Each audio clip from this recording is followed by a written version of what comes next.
네, 존경하는 국민 여러분, 김성희 국회 부의장님, 선배 동료 여러분, 춘천 철원 화천 양구갑 출신 허영입니다.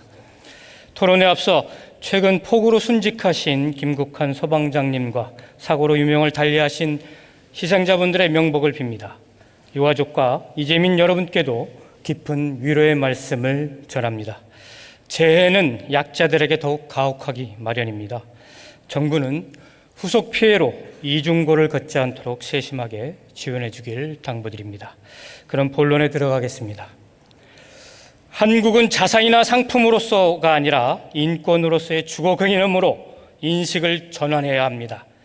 임차인에게 임대차 계약 갱신권을 보장하고 임대료 상한제를 도입해 거주 안정성을 높이는 조치가 시급합니다.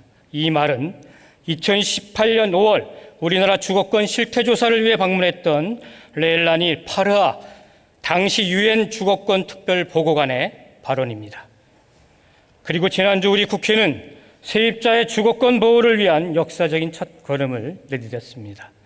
세입자가 2년에 한하여 기존 계약의 연장 권리를 1회 요구할 수 있는 계약갱신 청구권제, 그리고 전월세 계약 갱신 때 직전 임대료의 5% 이내에서 자치단체 조례를 통해 정하도록 하는 전월세 상한제가 그것입니다.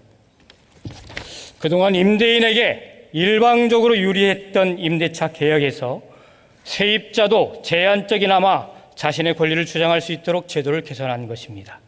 이 정도의 변화를 이끌어내는데 무려 31년이 걸렸습니다. 주요 선진국들은 이미 우리보다 훨씬 오래전에 강력한 임차인 보호제도를 만들어 운영하고 있습니다. 독일은 계약 기간을 아예 정하지도 않고 않는 임대차가 원칙입니다. 임대인이 계약을 해지하려면 정당한 사유를 입증해야 합니다. 이때에도 세입자에게 이의를 제기할 수 있는 권리가 부여됩니다. 미국은 임대인이 계약갱신 거절권을 남용하지 못하도록 막는 별도의 행정기관이 존재합니다. 우리는 이제서야 임대인의 재산권과 임차인의 거주권 간의 균형추를 맞추었습니다. 최근 발표된 2019년 주거실태조사 결과를 보면 세입자들의 평균 거주기간은 3.2년으로 이미 1회 계약갱신이 이루어지고 있습니다. 4년은 기존 계약 관항에 따라 세입자들이 현재 평균 거주기간에서 약 10개월 정도 연장되는 수준입니다. 시장에 큰 동요를 주지 않고 실제 평균 거주기간에 부합하는 점을 고려한 것입니다.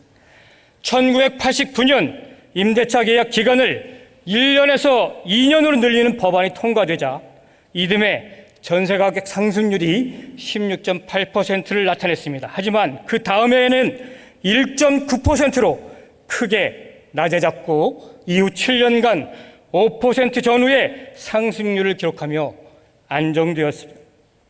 같은 기간 서울만 따져도 16.2%에서 3.9%로 크게 다르지 않았습니다. 이제 우리는 임대차 3법 중 남은 하나인 임대차 신고제 도입을 눈앞에 두고 있습니다. 실결 정보가 없어서 임대료 협상이 어려웠던 임차인에게 충분한 정보를 제공하면 임대차 시장은 더욱 투명해질 것입니다. 임대차 3법은 전세 공급의 축소, 더 나아가 전세 소멸을 바라고 추진된 법이 결코 아닙니다. 주택시장의 안정화를 통해 서민들의 주거 불안을 해소하기 위한 최소한의 장치인 것입니다. 임대차 3법은 졸속 입법이 아닙니다. 이미 18대 국회부터 여야 간 꾸준히 논의해왔던 의제였습니다. 2013년 말 언론 보도에 의하면 당시 새누리당도 1회에 한해 계약을 1년 연장할 수 있는 방안의 도입을 검토한 바 있습니다. 임대차 3법은 서민 주거 안정의 끝이 아닌 시작입니다. 우선 몇 가지 제도 보완이 시급합니다. 기존 임차인이 해당 주택의 임대차 정보를 열람할 수 있도록 손해배상제도의 실효성을 넓혀야 합니다. 또 임대인과 임차인 간에 이견이 발생할 경우 이견을 신속하게 원만하게 해결할 수 있도록 분쟁조정위원회 설치를 확대해야 합니다. 더 나아가 LH에서 검토하고 있는 환매조건부 주택이나 서울시의 지분 적립형 주택, 경기도의 토지 임대부 주택 등 다양한 선택지가 마련될 수 있도록 논의를 서둘러야 합니다. 부동산 시장 안정은 민생의 현안이지 정치적 공세 대상이 아닙니다. 임대차 3법을 비롯한 오늘 발의된 부동산 반격법 개정을 위한 야당과 여당의 초당적인 협력을 당부드립니다. 감사합니다. 경청해 주셔서 고맙습니다.